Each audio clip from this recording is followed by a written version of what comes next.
Hello नमस्कार दोस्तों, आपके अपने चैनल स्टडी संग्राम पर स्वागत है। मस्ट इंपॉर्टेंट सेशन होगा जो कंप्यूटर की क्लास होगी आपकी, जिसमें आपके कंप्यूटर के प्रश्न बन सकते हैं जो बीएड एंट्रेंस का एग्जाम है।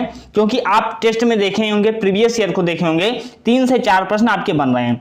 तो अब ऐसा ना हो कि 3 से 4 प्रश्न कंप्यूटर के बन जाएं और आपसे गलत हो जाएं, तो उन प्रश्नों को भी करना आपका मकसद होना चाहिए। तो चलिए शुरू करते हैं। पहला ही क्वेश्चन आपकी स्क्रीन पर होगा और काफी इंपॉर्टेंट सेशन है। अगर आपने पहली बार चैनल विजिट किया है तो आप जाकर के संपूर्ण तैयारी कर सकते हैं, क्योंकि अभी भी समय है। और आप यहां पे देखिए, पहला ही बताइएगा कंप्यूटर शब्द की उत्पत्ति किससे हुई है। कंप्यूटर शब्द की उत्पत्ति बताना है आपको। फ्रेंच भाषा से, लैटिन भाषा से, या जर्मन भाषा से, या स्पेनिश भाषा से। बताइएगा कि कंप्यूटर शब्द की उत्पत्ति किससे हुई है। तो कंप्यूटर शब्द क्या होता है सर? कंप्यूटर शब्द की भाषा किससे उत्पत्ति हुई है? तो लैटिन भाषा से हुई है। लैटिन भाषा से कौन सा शब्द होता है सर? कंप्यूट होता है। कौन सा होता है? कंप्यूट शब्द होता है। कंप्यूट शब्द आखिर होता क्या है? तो ये लैटिन भाषा का शब्द होता है, जिसका अर्थ क्या होता है सर? जिसका अर्थ हो जाता है गणना करना। क्या हो जाएगा? जिसका अर्थ आपका क्या होगा? गणना करना हो जाएगा। यह आपको क्लियर हो जाना चाहिए। तो कंप्यूटर के इस भाषा का शब्द लैटिन भाषा के कंप्यूट शब्द से बना है। नेक्स्ट आप बताइएगा, कंप्यूटर जनक किसे कहा जाता है? Who is known as father of computer. Most important question होंगे। आप क्लास कंटिन्यू देखिएगा, जिसमें हम 1 क्लास में कंप्लीट करा रहे हैं। सेकंड क्लास में मेमोरी के बेस से जो क्वेश्चन पूछे जाएंगे, वहां से 2 क्लास में हम इसे कंप्लीट करा देंगे। तो कंप्यूटर का जनक किसे कहा जाता है? काफी छोटी क्लास होगी। तो कंप्यूटर जनक किसे कहा जाता है? फादर ऑफ कंप्यूटर बताइएगा। चार्ल्स बेबेज, टिम बर्नर्स-ली, या डगलस कार्ल-एल्जनबर्ग, या सबीर भाटिया। बताइएगा कंप्यूटर का जनक किसे कहा जाता है? तो फादर ऑफ कंप्यूटर जो कहा जाएगा, चार्ल्स बेबेज को कहा जाएगा। किसे कहा जाएगा? चार्ल्स बेबेज को कहा जाता है। लेकिन यहां पे पूछ ले टिम बर्नर्स-ली किससे संबंधित हैं? तो WW जो होता है वर्ल्ड वाइड वेब से संबंधित क्या है? आविष्कारक कौन होते हैं? टी बर्नर्स-ली होते हैं। और कंप्यूटर के जनक कौन होते हैं? चार्ल्स बेबेज होते हैं। नेक्स्ट बताइएगा, ENIAC क्या था? ENIAC के फुल फॉर्म पूछा जा चुका है। तो ENIAC बताइएगा क्या है? एक इलेक्ट्रॉनिक कैलकुलेटर है, एक इलेक्ट्रॉनिक कंप्यूटर है, एक स्मृति युक्ति है, या एक इंजन है। बताइएगा, काफी इंपॉर्टेंट प्रश्न आपके स्क्रीन पर है। ENIAC है क्या सर? बताइएगा ENIAC क्या है? एक इलेक्ट्रॉनिक कैलकुलेटर या एक इलेक्ट्रॉनिक कंप्यूटर? कब पढ़े आप क्या रहे हैं इस समय? तो कंप्यूटर पढ़ रहे हैं सर। तो कंप्यूटर अगर आप पढ़ रहे हैं तो क्या हो जाएगा? इलेक्ट्रॉनिक कंप्यूटर हो जाएगा। ENIAC क्या हो जाता है? एक इलेक्ट्रॉनिक कंप्यूटर हो जाता है। अब हम जानेंगे इसके फुल फॉर्म के बारे में। और ENIAC है क्या? तो ENIAC जो आपका होता है, या विश्व का प्रथम इलेक्ट्रॉनिक डिजिटल कंप्यूटर होता है। क्या होता है? विश्व का प्रथम इलेक्ट्रॉनिक डिजिटल कंप्यूटर कौन हो जाता है? ENIAC आपका हो जाता है। अब ENIAC का फुल फॉर्म आपसे पूछा जा सकता है। इलेक्ट्रॉनिक, ई से इलेक्ट्रॉनिक होगा, N से न्यूमेरिकल होगा, N से इंटीग्रेटर होगा, N से क्या, I से इंटीग्रेटर होगा, एंड हो जाएगा, और कैलकुलेटर हो जाएगा। तो इसका फुल फॉर्म आप देख लीजिए, स्क्रीनशॉट ले लीजिएगा। विश्व का प्रथम इलेक्ट्रॉनिक डिजिटल कंप्यूटर ENIAC हो जाता है, जिसका फुल फॉर्म क्या हो जाएगा? Electronic, numerical, integrator and calculator आपका हो जाएगा। नेक्स्ट बताइएगा, आपकी स्क्रीन पर क्वेश्चन है कि वैक्यूम ट्यूब को कंप्यूटर की पीढ़ी द्वारा इस्तेमाल किया गया। Vacuum tube were used by generation of computers. तो कंप्यूटर जो वैक्यूम ट्यूब का इस्तेमाल किया गया, कंप्यूटर की किस जनरेशन द्वारा किया गया है? पहली जनरेशन, दूसरी जनरेशन, तीसरी जनरेशन, या चौथी जनरेशन? किस जनरेशन में वैक्यूम ट्यूब का इस्तेमाल हुआ है? बताइएगा, काफी इंपॉर्टेंट प्रश्न है। तो पहली जनरेशन में हुआ है। क्या हुआ है सर? पहली जनरेशन में जो है वैक्यूम ट्यूब का इस्तेमाल होता है। लेकिन पहली जनरेशन थी कब से कब सर? यह भी प्रश्न बन सकता है। तो 42 से 1955 माना जाता है। 1942 से 1955 क्या माना जाता है? पहली जनरेशन कंप्यूटर की मानी जाती है। तो कंप्यूटर की वैक्यूम ट्यूब का इस्तेमाल किसमें हुआ है? पहली जनरेशन में हुआ है। नेक्स्ट प्रश्न बताइएगा, कंप्यूटर किस पीढ़ी में ट्रांजिस्टरों का उपयोग हुआ है? ट्रांजिस्टरों का उपयोग कंप्यूटर की किस पीढ़ी में हुआ है? पहली पीढ़ी, दूसरी पीढ़ी, तीसरी पीढ़ी, या चौथी पीढ़ी? आपसे पूछा जाएगा ट्रांजिस्टर का प्रयोग किस पीढ़ी में हुआ है कंप्यूटर की, तो आपने आंसर कौन दे रहे हैं भाई? सोचिएगा कि आपका क्या हो जाएगा? तो दूसरी पीढ़ी हो जाएगा। क्या हो जाएगा? दूसरी पीढ़ी हो जाएगा। सर दूसरी पीढ़ी कब से कब तक होती है बता दीजिए। तो 56 से 64, ये 2 ही पीढ़ी काफी इंपॉर्टेंट है। 56 से 64 क्या हो जाएगा? आपका दूसरी पीढ़ी हो जाता है। 1956 से 1964 आपकी दूसरी पीढ़ी होती है, जबकि पहली पीढ़ी 1942 से 1955 होती है। तो आपको क्लियर हो चुका सर, पहली पीढ़ी में वैक्यूम ट्यूब का इस्तेमाल, दूसरी पीढ़ी में जो हुआ ट्रांजिस्टर का प्रयोग हुआ था। नेक्स्ट बताइएगा आईसी चिप का पूर्ण रूप क्या है। आईसी चिप का पूर्ण रूप क्या है, आईसी चिप का किस जनरेशन में प्रयोग होता है, आईसी चिप के फादर कौन थे, आईसी चिप किससे बनी होती है। 4 प्रश्न आपके एग्जाम में पूछे जा सकते हैं आईसी चिप, क्योंकि आपके लिए इंपॉर्टेंट है। अब आईसी का पूर्ण रूप बताइएगा तो इंटरनल सर्किट या इंडिपेंडेंट सर्किट या integrated circuit in build circuit. अगर आपने पूरी क्लास देखेंगे तो शायद हम आपको बता रहे हैं कि शायद यहीं से आईसी से ही प्रश्न आएगा, क्योंकि 4 प्रश्न है, यहां से 4-5 प्रश्नों में बिल्कुल इजी प्रश्न आप में पूछा जाएगा। तो आईसी का पूर्ण रूप बताइएगा, इंटरनल सर्किट होगा या इंडिपेंडेंट सर्किट होगा या इंटीग्रेटेड सर्किट होगा या इंडिविजुअल सर्किट होगा। यहां से प्रश्न बनेगा कि आईसी सर्किट किसकी बनी होती है, किस पर कौन सी परत चढ़ी होती है, इन सब को हम बताएंगे। तो आईसी का पूर्ण रूप बताइए कौन सा हो जाएगा। आईसी का पूर्ण रूप बताइए इंटीग्रेटेड सर्किट। अगर आपने आंसर दिया तो आप बिल्कुल सही हो जाएंगे, ऑप्शन नंबर सी आपका बिल्कुल करेक्ट आंसर हो जाएगा। अब हम जानेंगे आईसी चिप के बारे में। तो आईसी चिप का फुल फॉर्म सर क्या होता है, इंटीग्रेटेड सर्किट होता है। क्या हो जाएगा, इंटीग्रेटेड सर्किट होगा। यहां से प्रश्न बनेगा और पूछा जाएगा इसके आविष्कारक कौन थे। सर इसका आविष्कार किसने किया था, तो जेएस किल्वी ने किया था। आईसी चिप का आविष्कार सर किसने किया था, जेएस किल्वी द्वारा किया जाता है। और यह किस की बनी होती है, तो सिलिकॉन की बनी होती है। आईसी चिप पूछे सर किसकी बनी होती है, तो सिलिकॉन की बनी होती है। आपसे पूछ ले आईसी का आविष्कार किसने किया था, जेएस किल्वी ने किया था। और आपसे पूछ ले आईसी का प्रयोग जो है, आईसी चिप का प्रयोग किस पीढ़ी के कंप्यूटर में किया गया, तो तीसरी पीढ़ी के जनरेशन के कंप्यूटर में किया गया। यहां से प्रश्न पूछा जाएगा आईसी जो होती है इंटीग्रेटेड सर्किट होती है या एकीकृत परिपथ इसे कहा जाता है, जो किसका बना होता है, वह सिलिकॉन की बनी होती है। किससे बनी होती है, सिलिकॉन से बनी होती है। और इसके आविष्कारक कौन हो जाएंगे, जेएस किल्वी हो जाएंगे। और यह तीसरी पीढ़ी कंप्यूटर के जनरेशन में प्रयोग होती है। इसका फुल फॉर्म लर्न कर लीजिए, इंटीग्रेटेड सर्किट होता है, काफी इंपॉर्टेंट है, इसका स्क्रीनशॉट ले लीजिएगा। नेक्स्ट बताएगा कि निम्नलिखित में से कौन से वर्ग के कंप्यूटर के माइक्रो प्रोसेसर का प्रयोग करते हैं, किस पीढ़ी के कंप्यूटर में। इससे पहले अगर आप चैनल पर नए हैं, चैनल को सब्सक्राइब कर लीजिए और बेल आइकन प्रेस कर लीजिए, जिससे आने वाली वीडियो की नोटिफिकेशन आपको सबसे पहले मिल जाए। और प्लेलिस्ट में जाइए, हिंदी की 15 क्लास अपलोड हैं, बोर्ड पर पढ़ाया अभी भी आप रिवाइज कर सकते हैं। और 12 क्लास सामान्य ज्ञान मास्टर क्लास अपलोड है और फुल पेपर इस समय कराए गए हैं, आप जाकर के देख सकते हैं।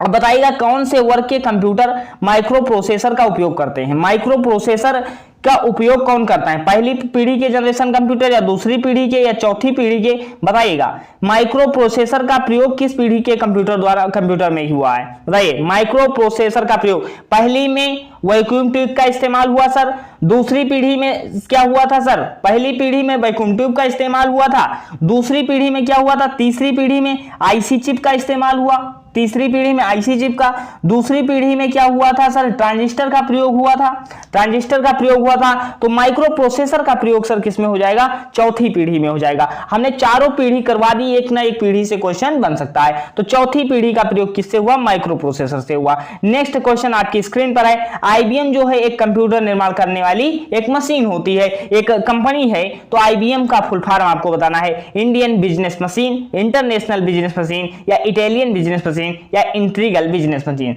बताइएगा आईबीएम का आपको फुल फॉर्म बताना है सर कौन सा हो जाएगा, तो इंटरनेशनल बिजनेस मशीन आपका बिल्कुल करेक्ट आंसर हो जाएगा। बताइए क्या हो जाएगा, ऑप्शन नंबर बी। जो आईबीएम होती है कंप्यूटर निर्माण करता है, एक कंपनी होती है, तो इंटरनेशनल बिजनेस मशीन आपका बिल्कुल करेक्ट आंसर हो जाएगा।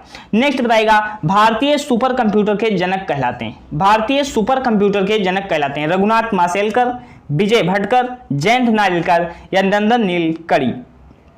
बताइएगा, काफी इंपॉर्टेंट प्रश्न है। भारतीय सुपर कंप्यूटर के जनक कौन कहे जाते हैं, तो भारतीय सुपर कंप्यूटर के जनक कहे जाते हैं विजय भटकर। विजय भटकर क्या होते हैं, भारतीय सुपर कंप्यूटर के जनक होते हैं। पहला सुपर कंप्यूटर कौन था, बताइएगा। भारत का पहला सुपर कंप्यूटर कौन था, इससे पहले बताइएगा। सुपर कंप्यूटर के बारे में हम जान लेते हैं। यहां से पहले पहला ही प्रश्न है, भारत में निर्मित प्रथम सुपर कंप्यूटर का नाम किसने दिया। तो भारत में निर्मित प्रथम कंप्यूटर का नाम क्या था और जो है इसका आविष्कार किसने किया। तो भारत में इसमें किसने किया था, विजय भटकर ने किया था। भारत में सुपर कंप्यूटर का जनक किसे कहा जाता है, विजय भटकर को कहा जाता है। और पहला सुपर कंप्यूटर कौन हो जाता है, परम 8000 हो जाता है। क्या हो जाता है सर, परम 8000 हो जाता है।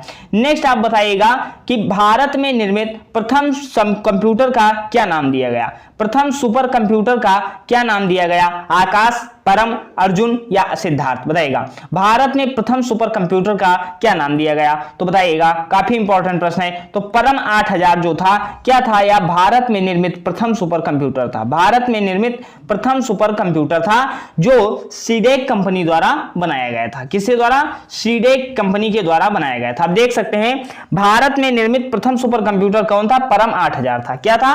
भारत में निर्मित प्रथम सुपर कंप्यूटर परम 8000 था, जिसका निर्माण सीडेक कंपनी द्वारा होता है। जिसका निर्माण क्या होता है? सीडेक कंपनी द्वारा होता है। और जो कि सीडेक कंपनी कहां की थी? पुणे महाराष्ट्र की हो जाती है। कहां की कंपनी थी? पुणे की कंपनी हो जाती है। लेकिन पूछा गया एक प्रश्न और पूछा जा सकता है, विश्व का प्रथम सुपर कंप्यूटर, भारत का प्रथम सुपर कंप्यूटर हो जाता है परम 8000, लेकिन विश्व का प्रथम सुपर कंप्यूटर पूछेगा तो क्रे फर्स्ट लगा के आना है। सर विश्व का प्रथम सुपर कंप्यूटर कौन हो जाएगा?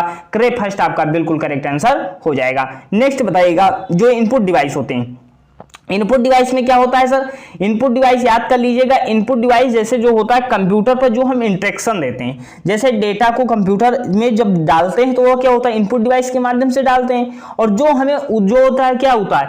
रिजल्ट प्रदान करते हैं। जो हमें रिजल्ट देते हैं वह क्या होते हैं? वह सर आउटपुट डिवाइस होते हैं। जैसे प्रिंटर है, रिजल्ट देगा हमें, और मॉनिटर है, रिजल्ट दिखाता है। तो जितने हमें आउटपुट देंगे वह क्या है? आउटपुट डिवाइस कहलाते हैं। अर्थात जो हमें रिजल्ट दें वह क्या कहलाते हैं? आउटपुट डिवाइस कहलाते हैं। और जो हम निर्देश देते हैं वह जो है इनपुट डिवाइस कहलाते हैं। तो सर इनपुट डिवाइस कौन होते हैं? कीबोर्ड आपका इनपुट डिवाइस होता है। माउस आपका क्या होता है? इनपुट डिवाइस होता है। माउस में 3 की होती हैं। और कीबोर्ड क्या है? कीबोर्ड आप जानते ही हैं, कीबोर्ड देखते ही हैं। तो कीबोर्ड क्या है? इनपुट डिवाइस है। ट्रैक बॉल क्या है? इनपुट डिवाइस है आपका। जॉयस्टिक जो होता है इनपुट डिवाइस आपका होता है। जॉयस्टिक क्या होता है सर? इनपुट डिवाइस होता है। स्कैनर पूछ ले आपके लिए, इंपॉर्टेंट हो सकता है। स्कैनर कौन सी डिवाइस है? तो स्कैनर आपका इनपुट डिवाइस होता है। माइक्रोफोन पूछ ले तो आपका क्या हो जाएगा? इनपुट डिवाइस हो जाएगा। वेबकैम जो होगा यह इनपुट डिवाइस आपका हो जाएगा। बारकोड रीडर क्या हो जाएगा? बीसीआर जिसे कहते हैं। बीसीआर का फुल फॉर्म आपसे भी पूछा जा सकता है कि सर बीसीआर का फुल फॉर्म क्या है? तो बारकोड रीडर होता है, जो क्या होता है सर? इनपुट डिवाइस होता है। बीसीआर क्या होगा? बारकोड रीडर होगा, जो इनपुट डिवाइस होता है, क्योंकि यह क्या है? एक निर्देश लेता है। क्या है? बारकोड रीडर जैसे आप क्लिक करेंगे क्या है? निर्देश लेता है। नेक्स्ट आप देखिएगा, ओसीआर का फुल फॉर्म आपसे पूछा जा सकता है। ओसीआर क्या होता है? ऑप्टिकल कैरेक्टर रीडर होता है। ऑप्टिकल कैरेक्टर रीडर या रिकॉग्नाइजेशन कहीं कहीं मिल सकता है। तो ऑप्टिकल कैरेक्टर रीडर क्या होता है? इनपुट डिवाइस होता है आपका। नेक्स्ट देखिएगा, एमआईसीआर क्या होता है? मैग्नेटिक इंक कैरेक्टर रीडर होता है। एमआईसीआर का आपसे फुल फॉर्म पूछा जा सकता है सर। एमआईसीआर जो बैंक के चेकों को रीड किया जाता है वह क्या होता है? एमआईसीआर होता है। एमआईसीआर क्या होता है sir? Magnetic ink character reader होता है। मैग्नेटिक इंक कैरेक्टर रीडर होता है एमआईसीआर। तो आप एमआईसीआर क्या है? बैंक के चेकों को रीड किया जाता है एमआईसीआर के द्वारा। तो यह भी क्या हो जाएगा? इनपुट डिवाइस हो जाएगा। ओसीआर है, जैसे ओएमआर है। आप ओएमआर पे टेस्ट देंगे, ओएमआर पे टेस्ट देंगे तो क्या हो जाएगा? ऑप्टिकल मार्क रीडर होगा या रिकॉग्नाइजेशन कहीं कहीं मिल जाएगा।